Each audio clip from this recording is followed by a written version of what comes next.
nós podemos engrandecer e louvar a Ti, Senhor. Porque só o Senhor, meu Deus, é digno de toda honra e de toda glória. Senhor, meu Deus, eterno Pai, é que eu entregue nossas vidas, Pai, em Tuas mãos. E que o Senhor venha cuidar, Pai, de cada um de nós, assim como o Senhor tem cuidado até hoje. Senhor, meu Deus, eterno Pai, eu te peço que o Senhor venha dar sabedoria a cada um de nós. Que o Teu Espírito Santo, a cada dia, Pai, Ele possa nos ensinar a viver conforme a Tua vontade, conforme o Teu querer, Senhor. Faz assim, Pai, nossas vidas, faz assim, Pai, na Tua igreja, aonde ela estiver reunida, Pai, em qualquer parte do mundo. Muito obrigado, Pai, por tudo, Pai, que o Senhor tem feito em nossas vidas e continua, Pai, fazendo. Muito obrigado, Pai, por tudo que o Senhor proporcionou, Pai, durante esse dia para cada um de nós. O que nós temos, ó Deus, é só que te agradecer, Pai, por tudo. Não somos merecedor, Pai, de nada, mas o Senhor todos os dias tem agido com grande misericórdia para cada um de nós. E o que nós temos, Pai, é só que te agradecer, Pai, diante de tudo, Pai, que o Senhor tem feito pela Tua igreja, Pai. Senhor, aqui eu entrego nas Tuas mãos, Pai, os pedidos de oração que foi feito aqui, Pai.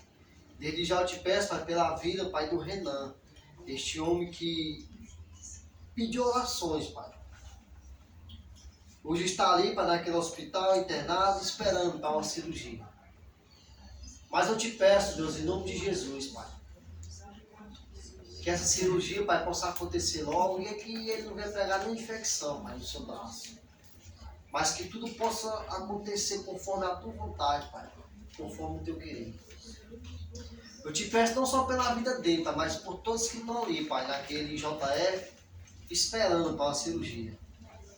O Senhor possa estar tendo misericórdia, Pai, de cada um que hoje geme e chora, de dor, Pai, de dor na carne. Faz assim, ó Deus, em nome de Jesus. Senhor, que eu quero entregar nas Tuas mãos para essas crianças, Pai, que estão aqui, as minhas filhas, as filhas do meu irmão Sérgio, as filhas do meu irmão Elton, os filhos do irmão Carlos, seus netos. Senhor, nós vivemos, Pai, em tempos difíceis, mas se torna cada vez mais difícil, porque muitas das vezes os pais não estão sabendo ensinar os seus filhos como é que deve andar e viver conforme a Tua vontade. É por isso que hoje as crianças, Pai, são depressivas, são ansiosas e já não tem tanta vida, Pai, que nem nós tínhamos antes. Mas nós sabemos, ó Deus, que grande parte, Pai, é culpa dos pais que não estão sabendo ensinar os seus filhos. Assim como nossos pais nos ensinou, Pai. Mesmo na sua ignorância, não tendo sabedoria de nada, mas nos ensinou a viver. E nós éramos felizes, Pai. E hoje, Pai, muitas das vezes nós, conhecendo a Tua palavra, conhecendo a Tua verdade, muitas das vezes não estamos sabendo ensinar os nossos filhos a Te amar e a fazer a Tua vontade, mas ensinamos muitas vezes nossos filhos com as coisas que o mundo oferece. E é por isso que hoje essa geração de meninos, de criança, cresce depressiva, cresce desrespeitando os pais e várias outras coisas. Mas eu te peço pelas nossas crianças, Pai, e que o Senhor possa dar sabedoria a cada um de nós, para que nós possamos ensinar nossos filhos a andar conforme a Tua vontade, conforme o Teu querer. Que nós possamos mostrar a verdade para nossos filhos. Que nós não vamos ser culpados, Pai, de nada que venha acontecer com eles, porque nós ensinamos. Eu entrego nas Tuas mãos para essas crianças, que elas possam crescer fortes, pessoas que sirvam a Ti, Pai, como nós estamos Te servindo. Faz assim, ó Deus. Eu continuo e te agradeço em nome de Jesus. Amém e amém. Jesus, em Tua presença, reunimos-nos aqui, contemplamos Tua face e rendemos-nos a Ti. Jesus, em Tua presença, reunimos-nos aqui, contemplamos Tua face e rendemos-nos a Ti. Pois um dia a Tua morte trouxe vida a todos nós e nos deu completo acesso a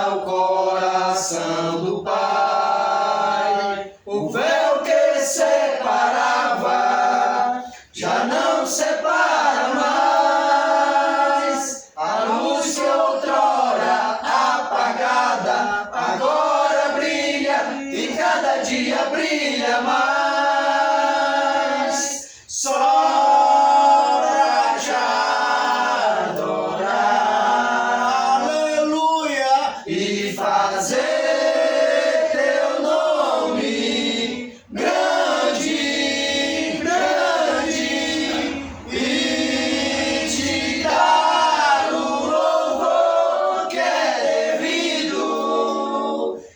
Estamos nós aqui só pra te adorar e fazer teu nome grande, grande, e te dar o louvor que é devido. Estamos nós aqui. Venho a ti, Sem nada em minhas mãos, mas meu coração deposito aos teus pés. Leva a tua presença, oh Deus, a minha oração. Tu és meu Rei e meu Senhor, eu trago a ti o meu louvor em sacrifício a ti, meu Deus Altíssimo, por tudo que fazes por mim. As minhas mãos elevo a ti. Eis-me aqui, rendido estou, Altíssimo. Tu és meu Rei e meu Senhor, eu trago a ti o meu louvor em sacrifício a ti, meu Deus Altíssimo, por tudo que fazes por mim. As minhas mãos elevo a ti. Eis-me aqui, rendido estou, Altíssimo. Aleluia, Senhor.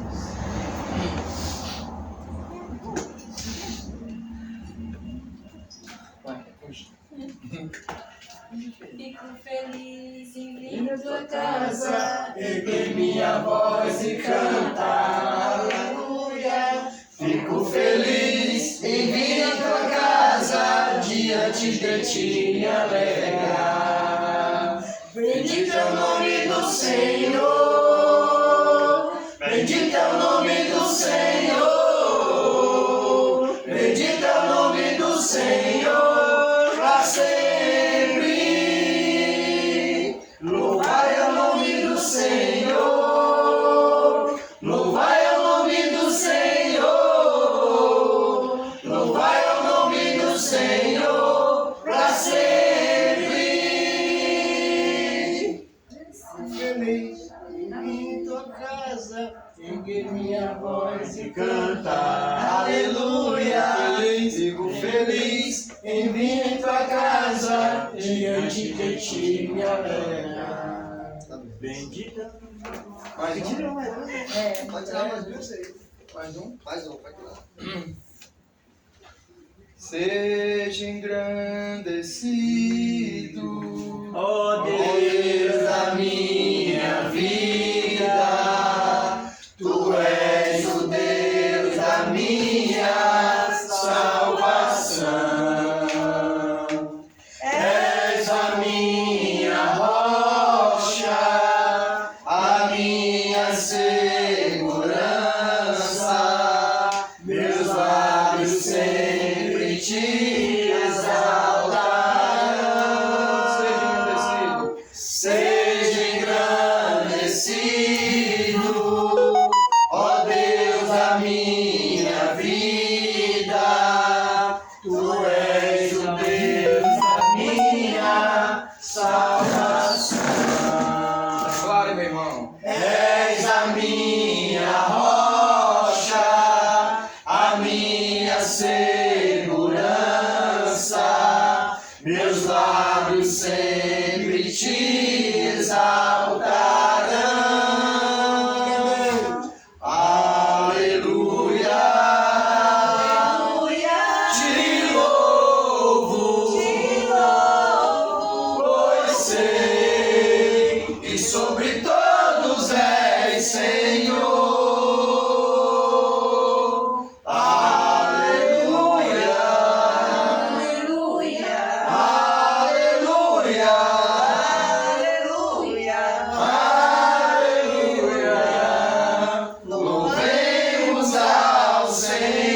água, coisa.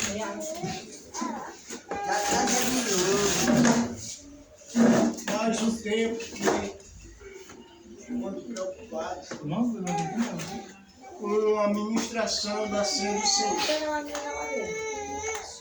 E capítulo 11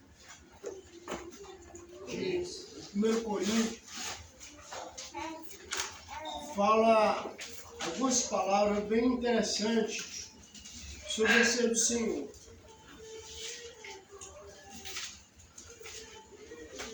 Capítulo 11, versículo 17. Aí depois você vai ler do 23, verso 17. Aí lê o 23 até o 32. 1 Coríntios, capítulo 11, versículo 17. Nisto, porém,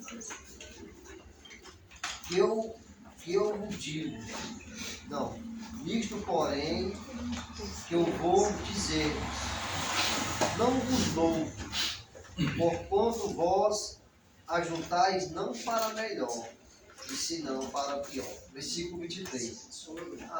Então Paulo estava relatando aqui sobre a situação que os irmãos estavam se reunindo, não para melhor, mas assim para pior.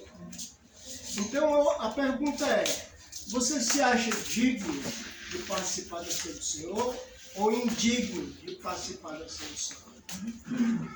Porque muitos estão indo lá na frente dizendo que nós não somos dignos de participar da Ceia do Senhor. Aí eu queria saber, através da palavra de Deus, realmente, se nós somos dignos ou nós somos indignos de participar da Ceia do Senhor. Então, esse relato, Paulo está dizendo aqui no versículo 17, que os irmãos não estavam se reunindo para melhor, mas assim para pior. Então, eles estavam comendo pão e tomando do suco indignamente. E Paulo ele quer corrigir isso dentro da igreja.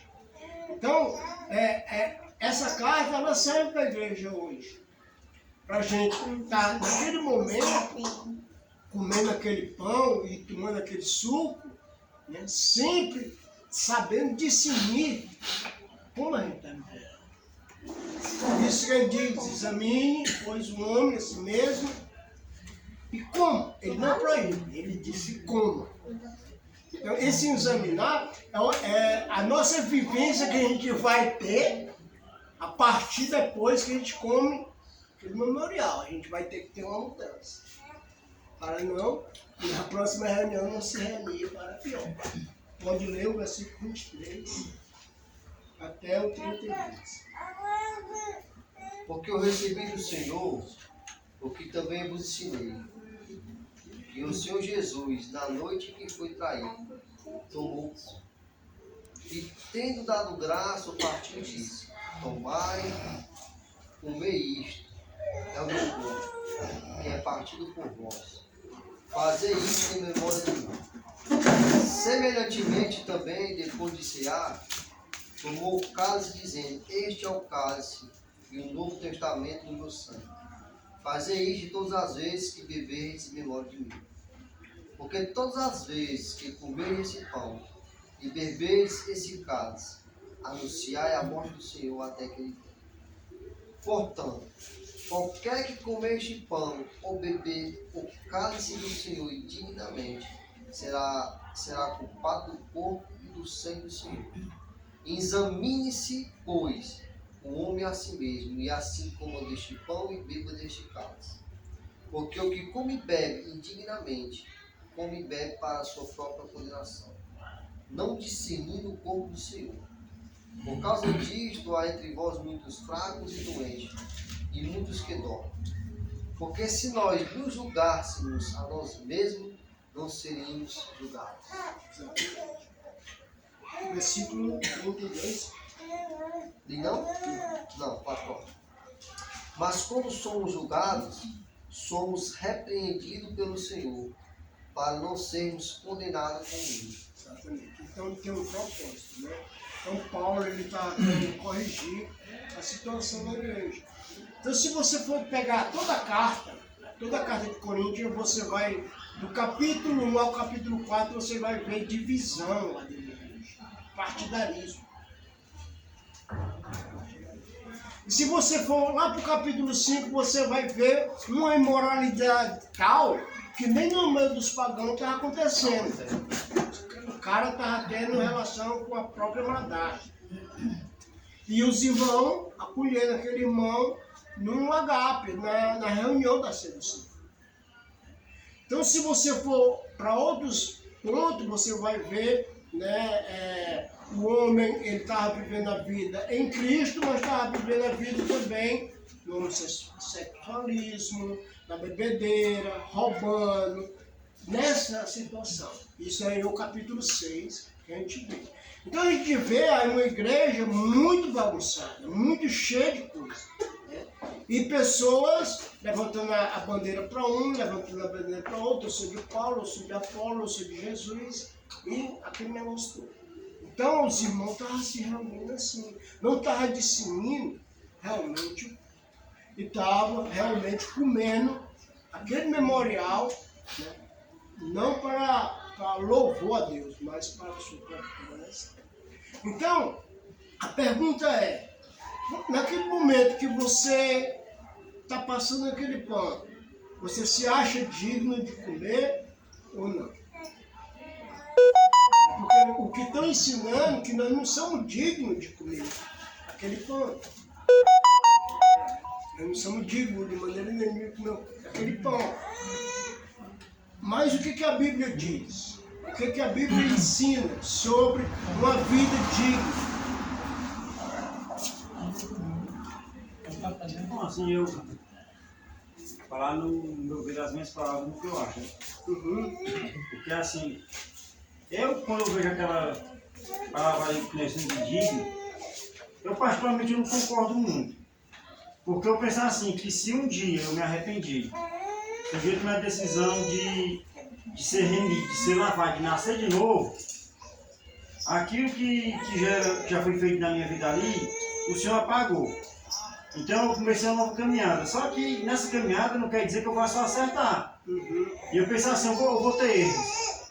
Eu vou ter cometido erros naquele próprio dia da ceia. Mas com a própria palavra que fala, já era que eu achava que se eu me julgar, se eu me dizer, não, eu não posso tomar o corpo do Senhor, eu não posso partir do pão do Senhor, eu estou dizendo que eu estou vivendo o pecado e estou gostando do pecado.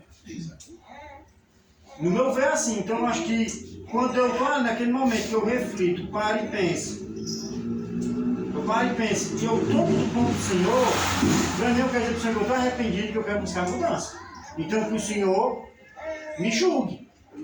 Mas eu penso que se eu automaticamente eu me julgar, eu não vou tomar o pão hoje porque eu menti, porque eu fui fazer aquilo, eu estou obrigado a tomar o pão, não vou tomar não, porque eu vou estar me condenando. Então quer dizer que eu estou gostando da prática do pecado. Para mim quer dizer que eu voltei a pecar e estou gostando dessa mesma prática. Eu penso assim. Então, eu paro e penso e eu tomo sim o pão e eu tento não cometer o mesmo erro para que na próxima semana eu não veja da mesma forma. Então, Paulo ele queria consertar isso aí que você está falando. Mas vamos ver lá na carta terceira carta de João. Terceira carta de João. O que é uma pessoa digna? É isso aí que você está falando. É tentar viver na verdade, irmão. É tentar. Terceira de João. Capítulo não. Do versículo 1 ao versículo 6 da terceira carta de João. Você pode ler? Sim. Mas a ênfase aí vai estar no versículo 5. Viu? Mas lê aí que a gente vai mastigar ela aí. Então, vamos lá. Do 1 ao 6, né? O presbítero ao amado Gaio, a quem em verdade eu amo. Amado, desejo que te vá bem em todas as coisas e que tenha saúde, assim como bem vai a tua alma. 3. Porque muito me alegrei quando os irmãos vieram e testificaram da tua verdade, como tu andas na verdade. Não tenho maior gozo do que este, o de ouvir que os meus filhos andam na verdade. E 5. Amado, procedes fielmente em tudo o que fazes, para com os irmãos e para com os estranhos. O 6.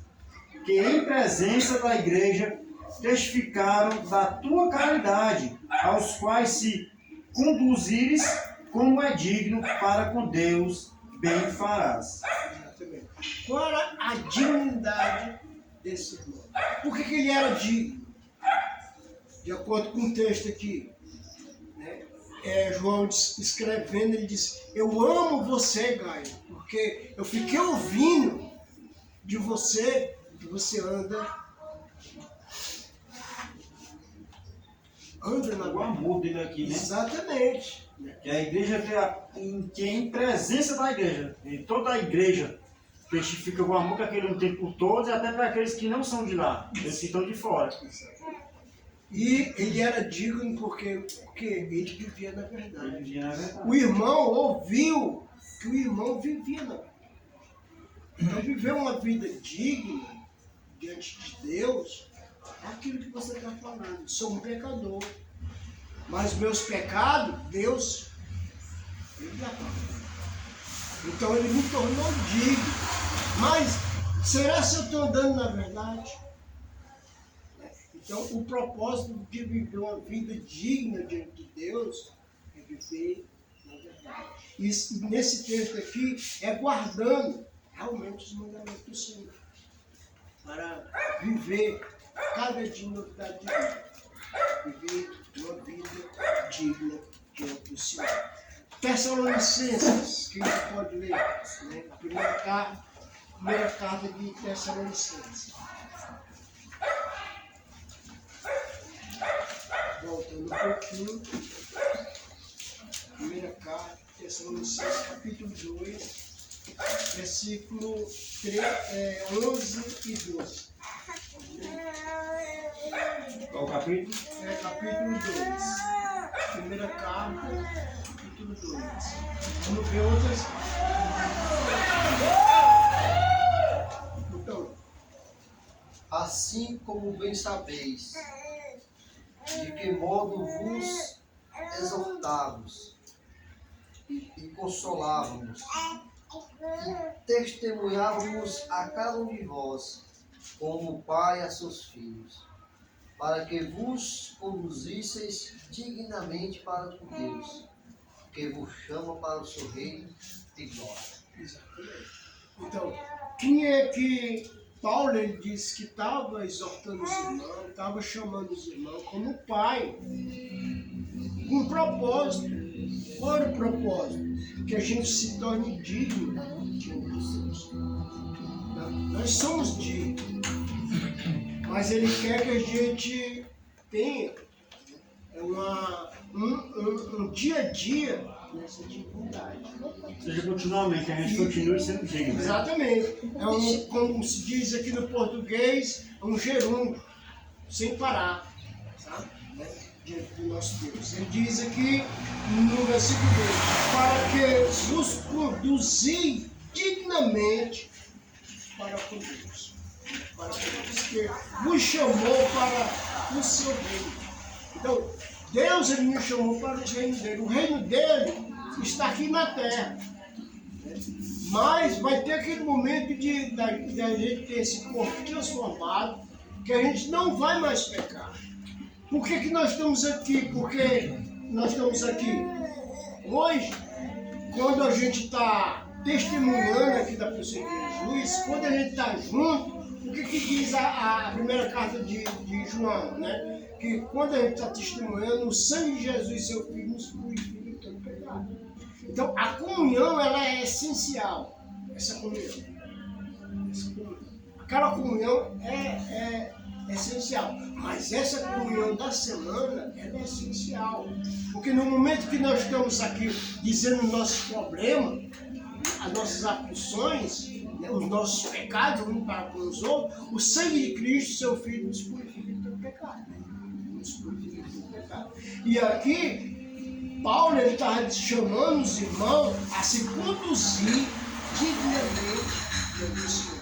Então, é um gerúndio, é uma coisa que não para. A gente tem que buscar, né, dia por dia, estar diante de Deus dignamente. Por quê? Porque a qualquer momento ele pode vir. Não é só por causa da ceia, mas a qualquer momento ele pode vir.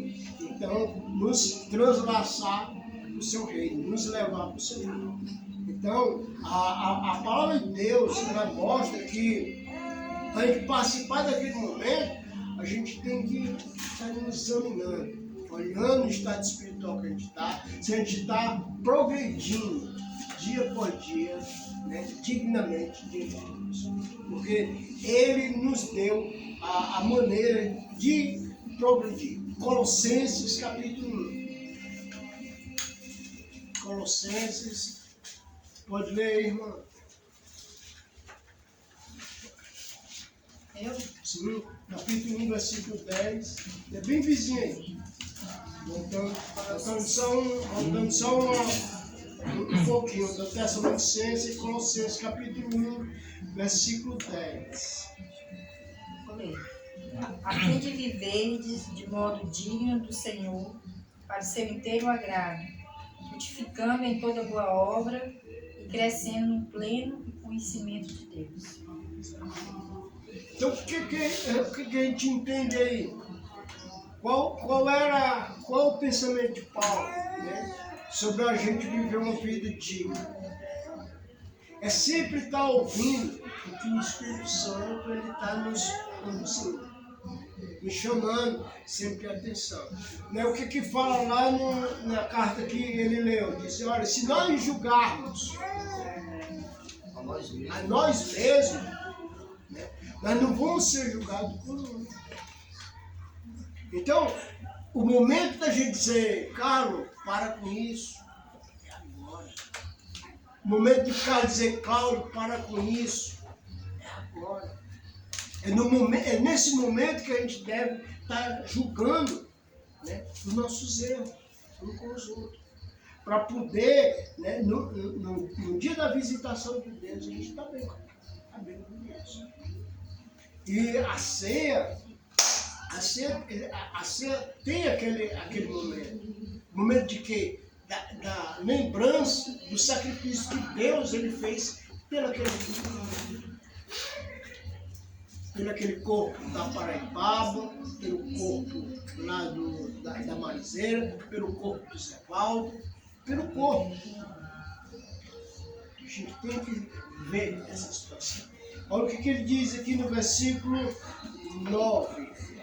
Por esta razão, nós também, desde o dia em que ouvimos, não cessamos de orar por vós e de pedir que seja cheio de conhecimento da vontade de Deus, em toda a sabedoria e inteligência espiritual. Qual é a oração de Paulo? É que Carlos fique cheio do conhecimento espiritual da pessoa de Deus. E se a gente olhar para a pessoa de Deus,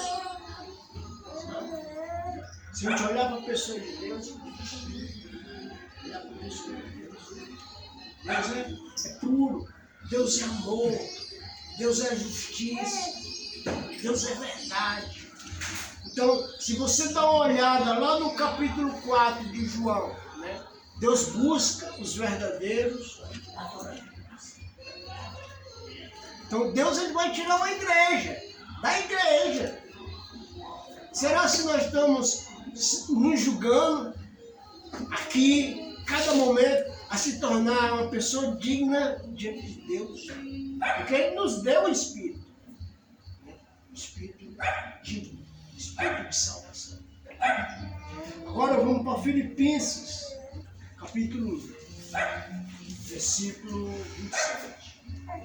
Aí eu queria que eu falasse um pouquinho mais.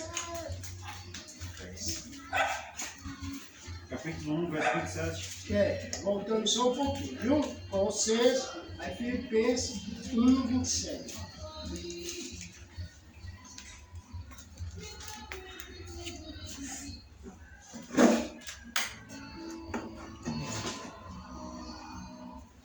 vivei acima de tudo por modo digno do Evangelho de Cristo, para que, ou indo, ver-vos, ou estando ausente, ouça no tocante a vós outros, que estáis firme em um só Espírito, como uma só alma,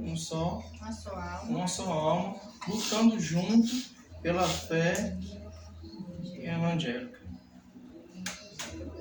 Então, qual era o pensamento de Paulo? Para os irmãos de Cristo, né? Filipenses, né?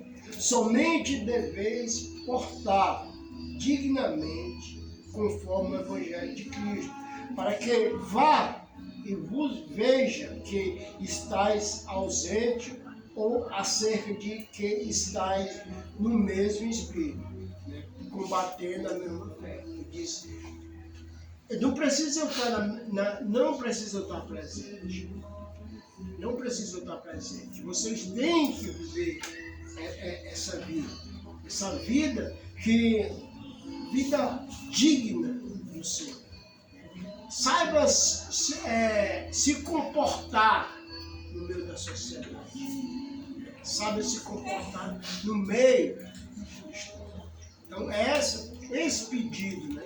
Esse pedido que Paulo está todo o tempo trabalhando na nossa vida. Porque, como o Sérgio bem falou, Cláudio, eu peco, mas eu estou participando da ceia.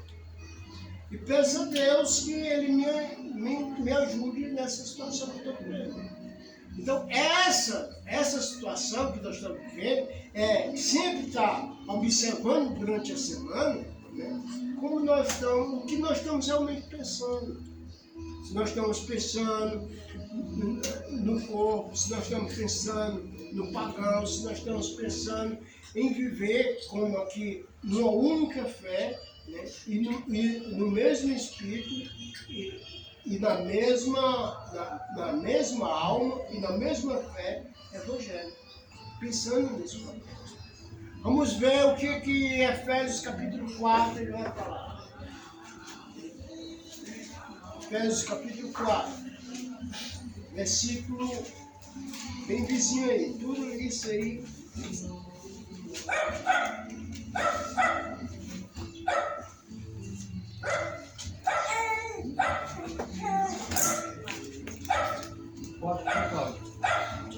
Efésios capítulo 4, versículo 1. Aí vai até o 6. Pode ler isso aí. Vamos lá. 4:1. Rogo-vos, pois eu, preso do Senhor, que andeis como é digno da vocação, com que foste chamado, com toda a humildade e mansidão, com longanimidade, suportando-vos uns aos outros, procurando guardar a unidade do Espírito, pelo vínculo da paz. Há um só corpo e um só Espírito, como também foste chamado em uma só esperança da vossa vocação. Um só Senhor, uma só fé, um só batismo, um só Deus e Pai de todos, o qual é sobre todos e por todos e em todos. Então aqui ele chama a vida digna de uma vida unida. Isso aqui é a batalha. Nossa batalha espiritual é isso aqui. Porque a carne, ela vai sempre contra o nosso espírito. Ela vai sempre contra o nosso. Olha o que ele diz aqui. Eu rogo, se rogar aqui, é tipo, por favor, é um pedido, é um clamor. Diz, olha, eu rogo, pois, eu preso do Senhor, que eu dei em modo digno da vocação que fomos. Então, nós fomos chamados para viver nessa vocação, na dignidade. E a dignidade, ela vai ter longanimidade, ela vai ter verdade, ela vai ter suporte. O suportar aqui não é eu suportar assim ele é mal para mim eu suportar, mas é ser suporte. Ser suporte é colocar ele nos meus ombros. Nós somos capazes de ser suporte, de pegar, começar a levantar aquele irmão que está caindo, suportando uns aos outros. Sem suporte. E diz, rogo, pois, eu prisioneiro no Senhor, que andeis como é digno da vocação que foi chamado, com toda a humildade e mansidão, com longanimidade, suportando uns aos outros em amor, procurando guardar a unidade do Espírito pelo vínculo da paz. Há um só corpo e um só Espírito, como também foi chamado em uma só esperança da vocação. Há um só Senhor, uma só fé e um só batismo. Um só Deus e Pai de todos, o qual é sobre todos e por todos e em todos. Então, é essa a vocação que a gente foi chamado. Então, primeiramente, irmão, a gente tem que viver uma vida humilde. O que é uma vida humilde? É aquela vida de sempre estar perdendo. Eu tive um caso com um irmão que ele olhou para mim e se escandalizou na maneira que eu tomava café. Aí por ele, porque Cristo morreu por ele, eu me abstenho do café. Exagerado. No momento que eu estou com ele. Mas então. Não bebo normal. Mas isso aí, né? Por quê? Porque quando uma coisa traz escândalo, né, no meio do corpo, se eu faço aquilo, eu não estou amando. Mas se eu abstenho daquilo, eu estou demonstrando amor. Então isso é um momento de humildade. Então a humildade ela vai em várias áreas. Por exemplo, eu vejo que um estudo está errado, mas o irmão chega e diz, olha, Paulo, esse teu estudo aqui está errado. Por causa disso. Me mostra várias passagens bíblicas. Se eu não for humilde para aceitar, eu estou indo contra quem? Contra o Senhor. E contra aquele que morreu por ele. Eu tenho que ver isso. Então, nessas coisas, irmão, que a gente vai crescendo, né, dia por dia, e nunca se acha indigno de participar. Nós somos dignos porque essa foi a vocação que colocou em cada um de nós. Nós precisamos o quê? Matar a nossa carne. Dia por dia. Então, os irmãos de Corinto, né, era imoralidade tal, os irmãos aceitando. Não chegavam para aquele irmão com amor e diziam, irmão, essa relação que você está tendo com a sua madrasta está errada. Essa briga que você está tendo aí entre vocês, quem morreu foi Cristo. Paulo deixa bem claro. Foi Pedro que morreu por vocês, foi eu que morri por vocês, não foi Cristo que morreu por vocês. Como é que vocês estão dividindo o corpo de Cristo? Então, para a gente se tornar, né, uma pessoa realmente, naquele momento, a consciência não nos acusar, morrer a carne. Fazer da carne aquilo que ela merece. Anunciar a morte de Cristo por cada um de nós. Amém?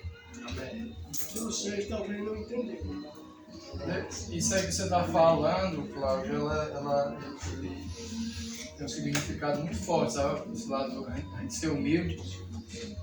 Porque quando você age com humildade, você sabe que é Deus que está habitando em você, né? Essa semana agora eu fui trabalhar doente, tenho o carro no elevador, aí me pediu para me tirar, eu tirei. Ele vai botar um carro no canto do meu carro. Fui trabalhar na chuva. Levando chuva, eu estava criado e consegui fazer um cisco de um lado e o outro lado não dava certo. E eu lá, meu Deus, isso aí, meu Deus, você nunca me desapontou. Aí lá atrás, eita, hoje está pagando todos os teus pecados. A marcha eu me levantei com um ar tão grande, eu digo, não. Deus, segura, porque eu não quero falar o que eu quero falar. Aí engoli, né? Engoli, porque o que eu ia falar para ele, eu ia humilhar ele. Mas será que eu estava humilhando ele ou ele estava sendo humilhado? Né? Eu digo, não, vou me segurar aqui. Eu digo, não, amém, estou pagando meus pecados. Aí eu estou pagando um terço dos meus pecados ainda, viu? Né? Porque tem hora que tem coisa que vai além vai sempre contra a nossa vontade, além da nossa força. Por isso que a gente tem que a palavra, tudo que foi falado aqui é para a gente estar nos alimentando cada vez mais de Deus, para a gente poder ter entendimento. Essa semana agora eu estava conversando com um rapaz falando sobre passarinho. Aí eu disse a ele perguntando, cara, cadê os passarinhos? Ele falou, tem cara. Eu estou orando a Deus para me libertar disso aqui. Eu disse, não, mas não é proibido criar passarinho não. Eu digo, não, se não é, eu perguntei, você gosta de estar preso? Aí ele ficou calado, não responda. Eu disse, não, mas a Bíblia fala que não é proibido não. Mas só que a mãe que nunca falou. Eu não perguntei para ele essa passagem, onde é que fica isso, meu irmão? Dentro da Bíblia, que eu não sei onde é? Não, mas o contexto do passarinho é isso. Deus, ele é como fosse os anjos de Deus, né? Quem que dá o primeiro louvor para Deus? Os pássaros. E eles são soltos. E se você for na Bíblia, ele diz, olha, os passarinhos eles não plantam, não fazem isso, tá. Mas quem que alimenta? Quem cuida deles é o Senhor. É tu que alimenta? Não, Deus. Não. Se é um passarinho teu, é teu. Então você está tirando a glória De Deus. É pedir pra ele, você tá cuidando de algo e não é pra você. Não, mas tem passarinho que é criado em cativeiro, né? E eles já são galéu, né? São feitos pelos homens. Não, agora você Foi feito pelos homens, né? Pois é. Os que foram feitos pelos homens, você está isento. Mas Não. aquele que você pega bravo no interior e tal, e vai, sabe? Aí você está tirando. Na realidade, irmão, ele não está dizendo, porque ele tudo voa. Mas Foi o que fez ele no cativeiro para poder ser criado no cativeiro. Mas tirou a liberdade de todas as formas. Mas aí, foi isso que eu falei pra ele.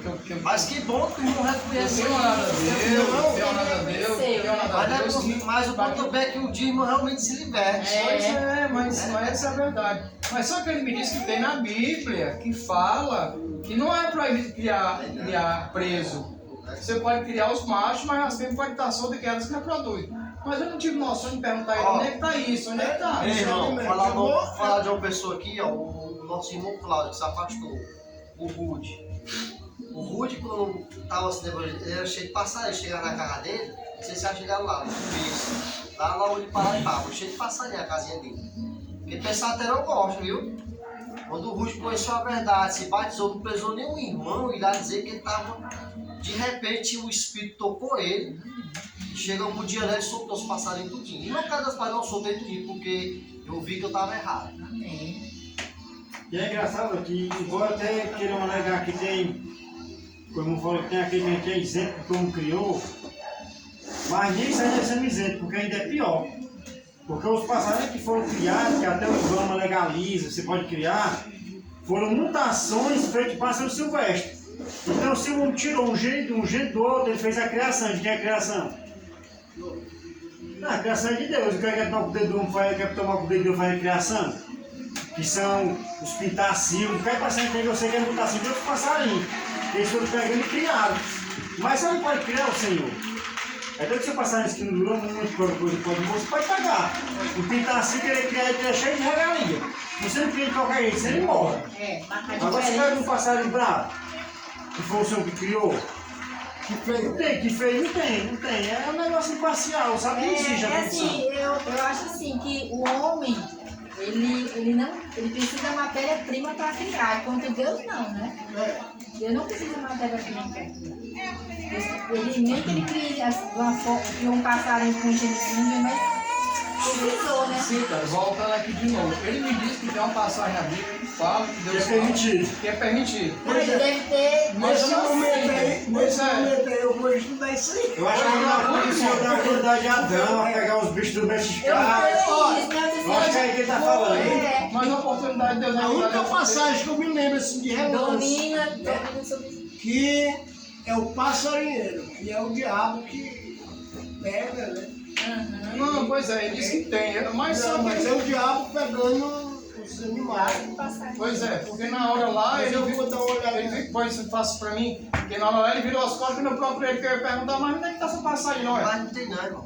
Pois é, mas por isso eu tenho que perguntar a ele. Mas aí, como essa história, os pássaros não plantam, não colhem mais. Mas ele Mas quando quem alimenta aí? Deus, Né? mas eu No perguntei. momento que a gente pega um passarinho, a gente começa a alimentar, a gente está. Porque Eu que vou dar alimento para esse passarinho. aí lá tinha dois cidadãos, eu perguntei, tu quer estar preso? Ele disse, não, tu quer estar preso? Não. Tu quer estar preso? Ele engoliu, não, tu quer estar preso? Ele E tudo que tá preso? também, ele disse, não. Amém. Ninguém quer dar preso. Ora aí para no carnaval. Pode fazer. Fala, Antônio. Para ficar com a dúvida, né? A respeito da ceia. A palavra também fala que se a gente tem algo contra o nosso irmão, primeiro reconcilia para poder conectar. Aí a gente, como fala, por ser assim mesmo, né? Examinar a nós mesmos, né? Como o irmão falou, a gente passa a semana todinha trabalhando, se redimindo naquilo que estamos errando, fazendo isso, para quando chegar o domingo, ficar em paz com Deus. Né? Mas aí a gente faz tudo isso. Aí quando chega o domingo, tem uma coisa assim, bem pesada para você, assim, para lhe matar. Aí na hora da ceia, o seu desejo não será. Porque você acha que, vamos supor assim, que a sua carne está tão inflamada, né? Também o espírito, porque muitas das vezes a alma adoece e a carne adoece e a alma também, né? A maioria das vezes, dependendo como for. Aí eu estou com a minha alma doente, estou falando de mim. Doente quando alguma coisa que aconteceu comigo, né? Assim, no sábado, domingo, no decorrer da semana. E no domingo eu não superei aquilo ainda. Aí na hora de cear, eu falo assim, eu não me sinto digna de cear. Isso fica comigo, meu Deus. Eu devo cear, eu não devo. E sei, mas muitas das vezes eu acho que eu estou fazendo alguma coisa errada, está ceando, para não lembrar. Por eu estar me sentindo daquela forma. O que Paulo ele quis deixar bem claro, quer dizer, é a vivência do pecado. Certo? É a vivência do pecado. Vamos supor que eu goste de beber escondidamente. Bebo. E quando é no final de semana eu paro e estou lá na ceia. Eu estou comendo aquilo dali, mas para mim é o quê? Condenação. Então, esse pecado, estou falando desse pecado. Então, esse pecado, né, agora faça uma meditação sobre o pecado da raiva, do ódio, certo? Então, é não deixar o diabo ele deixar aquela raiz. Sei e vá trabalhando. Para que seja arrancada a raiz. Não, tem que trabalhar. O que foi que eu li domingo passado, que Jesus falou? Se você não comer a minha carne, se você não beber o meu sangue, você tem nada comigo. Então, aquele alimento é um alimento espiritual, uma coisa que Deus ele quer que você faça. Então, nós somos salvos pelo quê? Pelas nossas obras, não, pelas obras dele, mas nós somos salvos pela graça, pela misericórdia. Então, Deus ele quer ver a senhora andando, tentando andar no caminho que você está realmente vendo que é verdadeiro. A gente nunca vai estar assim, ó, totalmente perfeito. Você não tem essa vida, eu tenho essa vida. Porque não tem essa vida, você não sou digno de participar do corpo do Senhor, porque eu estava me sentindo dessa forma. A gente se. De mim, eu estava me sentindo. A senhora entendeu, né? A gente se torna indigno se eu continuar naquela vivência. Por exemplo, no caso da ira, eu não perdoo meu irmão e tal. No caso da bebida, tudo isso, por exemplo, se eu viver naquela vivência, eu estou comendo por determinação. E às vezes até ele tá naquele pecado, 100 anos, e tá naquela vivência do pecado e pra ele nem incomoda mais, né? Até no caso, se ele, no exemplo, ele tá bebendo escondido, mas ele no fundo ele sabe. Ele quer mudar, ele ainda pode ceiar, porque ele tá na luta pedindo. Agora, quando eu bebo escondido e tô ceando, mas aquela bebida pra mim é uma coisa comum, não me incomoda e tô ceando, aí ele tá tomando sua condenação. Até porque ele diz que assim, ele diz assim, examine e coma. Né? Ele não tá dizendo, examine e não coma. Deixe, né? Isso aí que a Ivana falou. Gente, é o seguinte, muita gente deixa de ser cristão por causa disso aí. Muita gente abandona, deixa de ser um cristão verdadeiro por causa disso aí. Ó, o cristão tem que botar a bola na cabeça. Perfeito, só o filho dele. Isso que a Dona está dizendo, ela está certa. A cabeça dela bagunça é de qualquer um. Mas por quê? Porque na mente dela, do cristão que está passando nela, ou que pensa assim, que tem que ser 100%. O cristão está na cabeça que nós nunca vamos ser 100%. Isso. O irmão fala uma coisa que é certa. Se eu fumo, se eu bebo, se eu faço isso e aquilo outro, e estou abandonando a igreja, não vou nem cear, Deus está vendo que eu estou jogando a toalha, mas se eu estou fumando escondido, fazendo coisa errada, estou indo para a igreja ceando, eu estou tentando um dia me recuperar. Aí no caso dela aí, pecado, o cristão que nem nós, todos nós vamos pecar. Discussão com mulher, problema com o vizinho, problema no trabalho, o pensamento pega. Eu mesmo particularmente, eu já entendi o que é ser um cristão. Às vezes eu sonho, aqui por lá, interessante que faz muitos anos que eu deixei de fumar, mas aqui por lá eu estou fumando. Na hora que eu me acordo, eu não durmo mais, eu oro a Deus. Eu oro a Deus mesmo. Eu não vou dormir. Senhor, me perdoa se eu fumei, mas foi um sonho, eu vi no Google, eu tive isso de mim. Fico orando, eu bebo, porque eu sei que eu nunca vou deixar de pecar os meus pensamentos. Mas o que é importante, você chegar lá na hora da ceia, no domingo de manhã, você orar a Deus e muito, pedir a Ele para perdoar seus pecados daquela semana, para que você seja digno da ceia do Senhor naquele dia. E até o momento de receber. Porque, querendo ou não, você vai pecar. Até no meio de nós, irmão, da igreja, nós cristãos, e com o casal e com nossa família, não vai ser diferente. Não vai ser diferente. Nós vamos ter que ter uma discussão, vamos ter que ter uma discórdia, né? Ao ponto de achar, tanto ela como eu, se virar, que ninguém nunca deve fazer isso. Se um dia ela me atacar, eu vou olhar para ela e dizer, que cristão é aqui? Porque no momento de fogo nós sempre vamos ter qualquer coisa. Entendeu? Tem dois segredos para você ser um cristão. Assim, né? 70% do tempo. É você botar dentro do seu coração e na sua cabeça a verdade. Não é só ver a verdade, não é só você mentir para o outro, não. A verdade é muito escura. Eu levei uma queda essa semana porque eu não estava na minha verdade. Eu vim com 70, onde era com 60. Se eu tivesse respeitado o limite, eu tinha caído não, eu tinha me segurado, mas eu não estava na verdade. Eu estava não.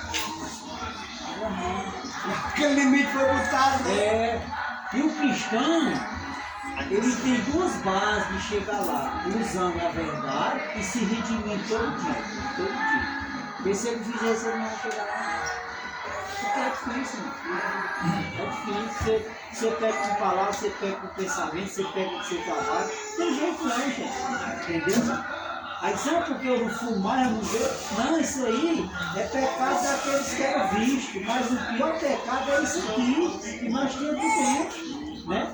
Para o que nem foi de Deus, tudo de hoje e noite, para você ser digno de tudo de Deus, você tem que ser justo e verdadeiro.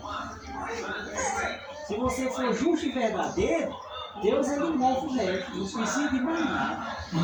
Se você tiver a verdade em tudo que você vai fazer e colocar Deus na frente, com verdade, sem falsidade, eu costumo dizer para você, para minha mulher, que eu abri meu braço e me abraço que é verdadeiro. Eu não sei se é fácil, porque eu fui vítima da falsidade desde que eu tinha gente. A Toninha mesmo, e muita gente agora não gosta de mim, porque eu tenho que dizer, eu digo na cara, vou dizer de tarde. Eu não sou falso. Se eu disser que gosto de você, eu gosto. Se eu não quiser você perder, não sai. Porque, ó, a pior é a tristeza dizer isso. Por que eu fui vítima da falsidade? Eu e meus irmãos, tudinho. A minha mãe nunca teve amor por nenhum de nós. E quando ela abraçava, nós sabíamos que era com falsidade. E dentro dos meus irmãos, se juntar, eles são justos, eles não gostam de falsidade. Porque nós fomos vítimas disso aí e a pior coisa que não ser não. Entendeu, gente? Então nós que somos cristãos, nós temos que botar na nossa cabeça, nós trazer para nós a verdade. Só a verdade, que o resto Deus mostra. E reconhecer, né? Senhora, eu estou fazendo a inteiro. Não, eu cheguei lá em São Paulo. Engraçado que o pai falou isso aí do errado, aí eu vi a semana. Tinha assim, ó, o errado é errado, embora todos façam. O certo é certo, embora ninguém faça. Eles pensam, não, eu vou errar porque eu não estou errando, não está dando nada. Acompanha, pega. Não, não estou fazendo isso porque ninguém faz. Vamos orar. Eu queria falar, pedir oração de vocês nas orações particulares até agora. A minha Conceição me disse hoje que ontem ela chegou do trabalho e um amigo lá de praticante, né? Gostou muito dela, disse pra ela assim, sabe, amanhã vamos fechar essa rua. Amanhã que é sábado, né? Amanhã vamos fechar a rua, vai ter muita festa, vai ter muita coisa. Aí falou, né? Tem criança pequena, tinha criança de dois para se preparar.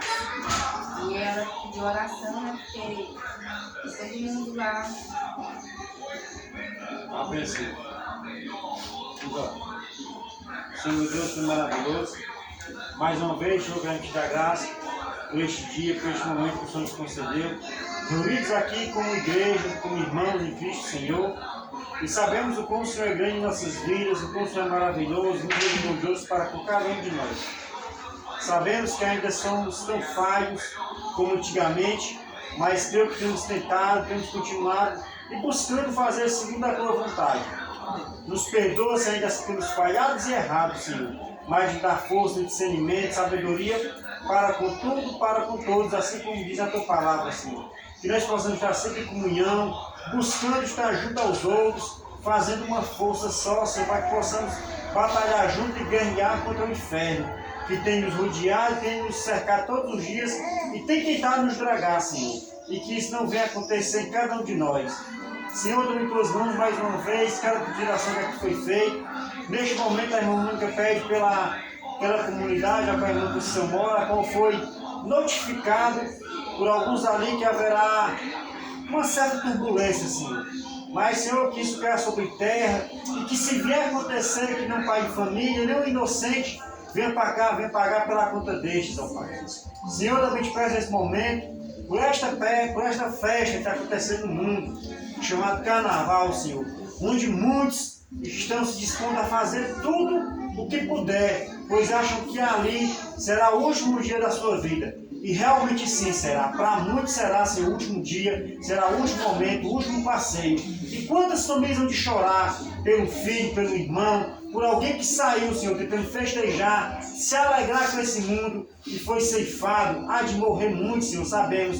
Mas eu te peço encarecidamente, Senhor, pela tua glória que tu tens. Senhor, se for a chuva, mande bastante chuva, Senhor, para acessar essa festa mundana. Que o Senhor possa acessar de todas as formas, ó Deus, pois sabemos que neste momento muitas pessoas na Turquia, na Síria, ainda choram por terremotos, por temores que teve na terra. Muitas famílias morreram, foram ceifadas muitas famílias ali, Senhor.